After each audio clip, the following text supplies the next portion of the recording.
Once again, speaking to Björn from Soilwork. Björn, thanks for taking the time once again to have a chat. Hello, sir. Thanks for having me. Good to be back. Welcome back. Anytime. You know where I am. Call me anytime. Thank you.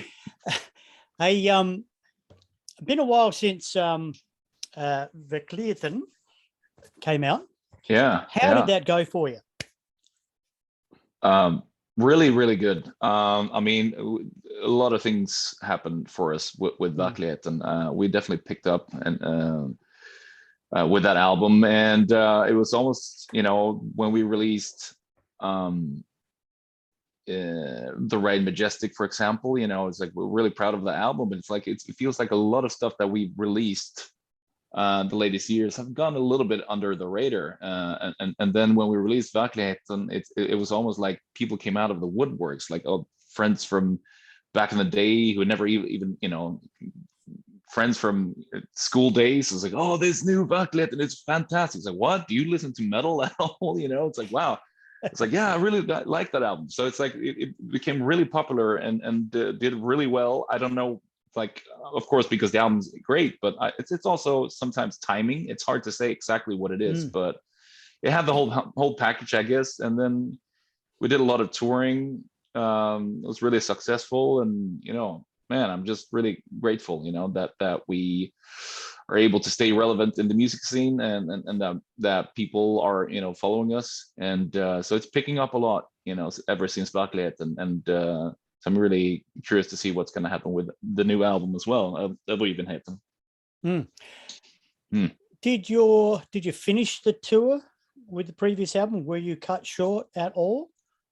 No, we were, right when COVID hit, we were pretty much done with the touring cycle for Övergivenheten. So there's that word timing again.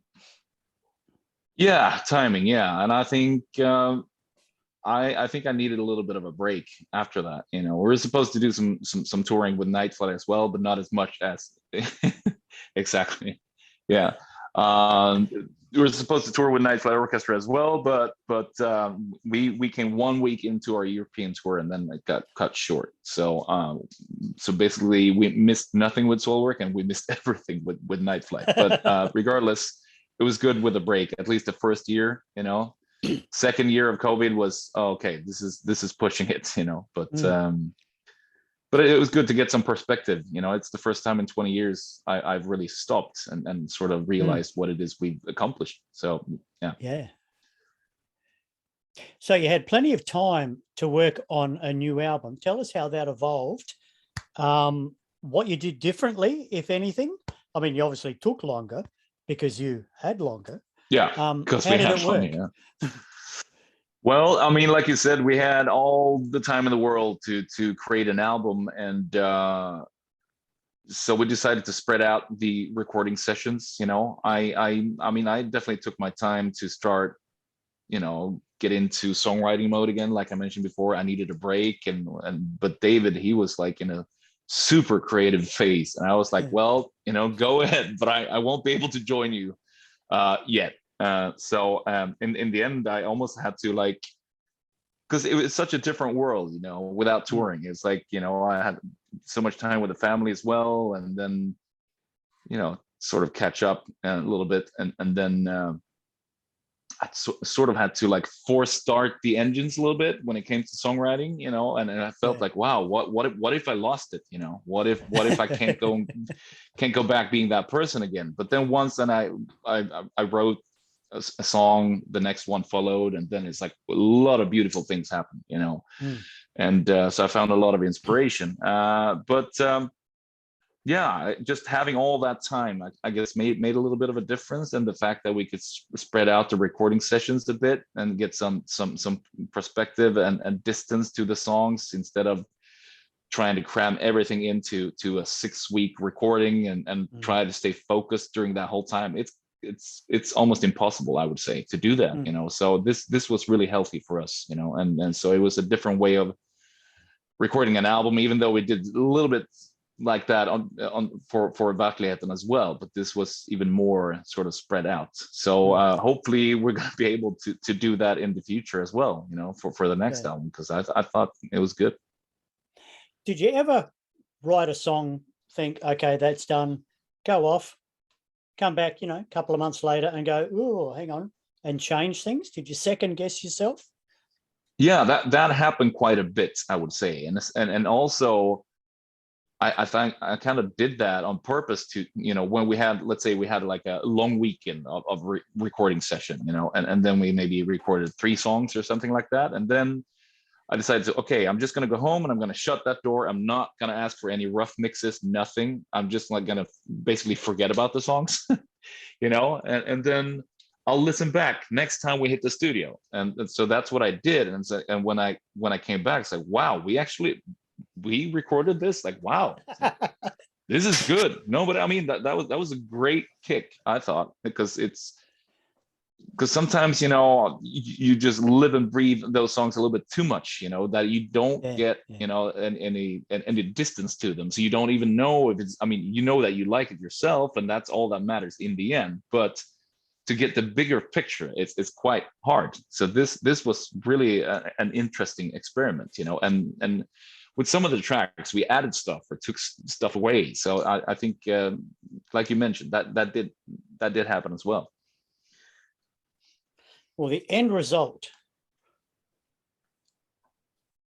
Yeah, there it is. That looks pretty shit. Sorry about that. Yeah. Firstly, the important question is, how are we pronouncing that? Yeah. Okay. So I would try to do it sort of like in an English way, because if I would say it in Swedish the way I say it in my dialect, nobody would be able to pick it up. So it would be Övergivenheten. Övergivenheten. Yeah. Good. Awesome. Okay. Well done. Thank you. Killer album, by the way. All killer, no filler. Thank you.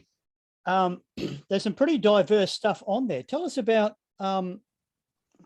who we can credit with some of these songs. You mentioned David was in a super creative phase. How much of a gig does he get on this album?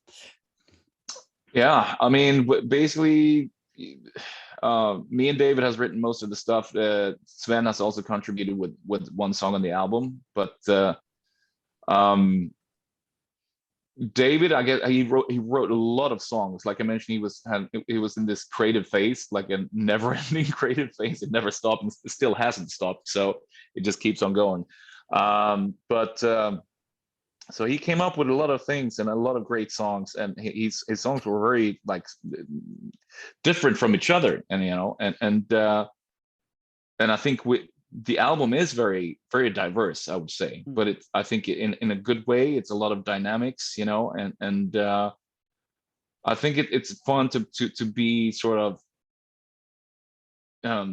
have like a playful approach to when you record an album. And even though you're in the metal scene, you can still be very diverse, and I think that's been very important for us. It's almost like of course you can have the same, like, different music style within the same album, back in the 70s and 80s, that's what people did, and I would say even within the metal genre. So I think that has inspired us as well, to not having to stay within this frame, all the time. So I think that inspired us.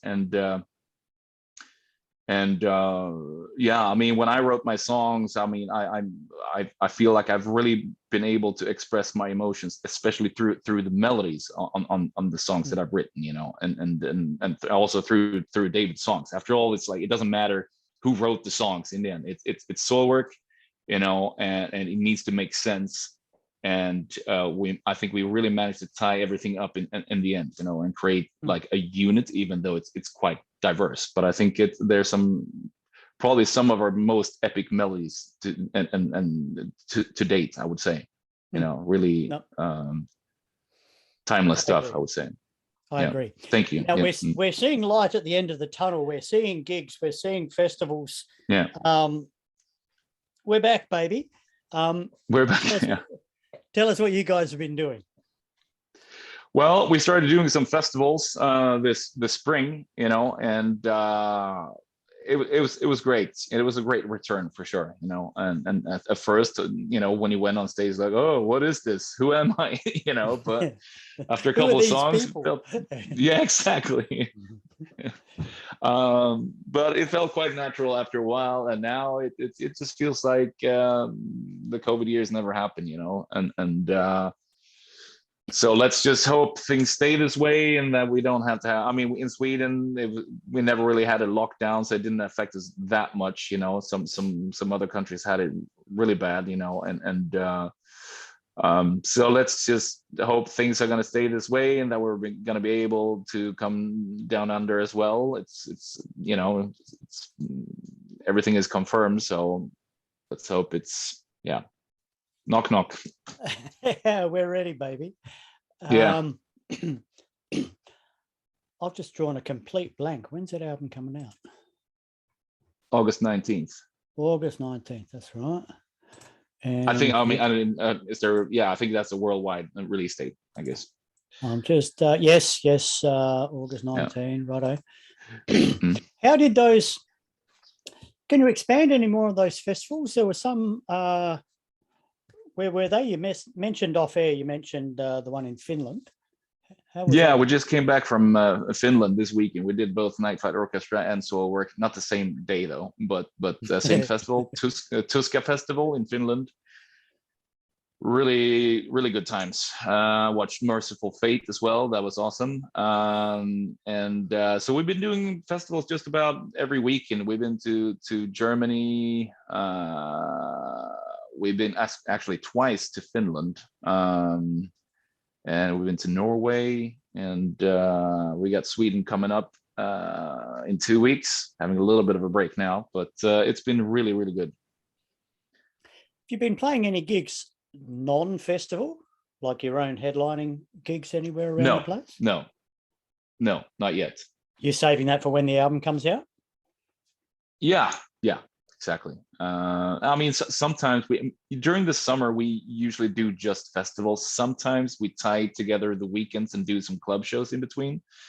But it's normally pretty hard to book stuff in the summer in Europe, because there's so many festivals and people can't really afford to go and see like regular shows in between. So I guess it's making sense. Yeah. Yeah. There's less than 20 bands playing. I won't bother going. Yeah, exactly. We see these festival lineups. Yeah. You see them on Facebook, and we're over here on the other side of the world, and we're just like, fuck off. That's going to be frustrating. I understand. Yeah. And I was talking, a few months ago now to, who was it? Joachim from Sabaton, I think it was. Yeah. And he said, check out the lineup for Hellfest, man. It's bullshit. Yeah. That's the most ridiculous, craziest thing I've seen in my life. That bill was just 10 days, That's insane. And you know what? Right. We didn't play there. We're one of the few that didn't play Hellfest this year. Yeah. Well, like I mentioned before, let's hope the tour is going to happen. It's looking good. Everything is confirmed, and I just can't wait. I think it's going to be our 9th tour down under. Yeah, right. That's a lot. We're definitely blessed. That's really cool. And I love touring down under. So it's, you're welcome down here anytime. Good. Yeah. No, thank you. If you want to stay longer and do more shows, that's fine as well. I know, yeah. Well, I wouldn't mind. It's usually very intense. Like, it's very 5 days in a row, and you wonder what happens. Like, oh, now we're going home. It's like, oh, I want to stay. So. Yeah, you're doing five nights in a row. Yeah. Perth, Adelaide, Sydney, Melbourne, Brisbane. Wow.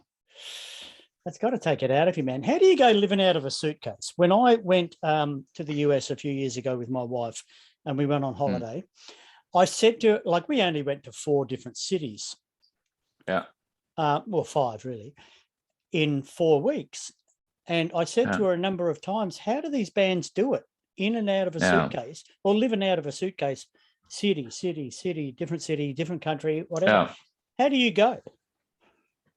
Yeah, good question. I mean, I think we wouldn't do that any like other place than in Australia, doing 5 days in a row, flying shows. That is, Yeah. when we do tour bus, you do pretty much 30 days straight. I was gonna say, but in Australia, everything is so much smoother when you fly. The group check-in and this and that. It's like riding a bus in Australia compared to everywhere else. So that would be the only place where we do that. But still, I mean, of course, it's hard. It's you're not getting that much sleep. So that's tough, especially I don't know, especially with age too. When you were 25, it's fine. You can sleep like 2 hours a night and still be fine. But gonna be 44 in September, so it's getting a little bit harder.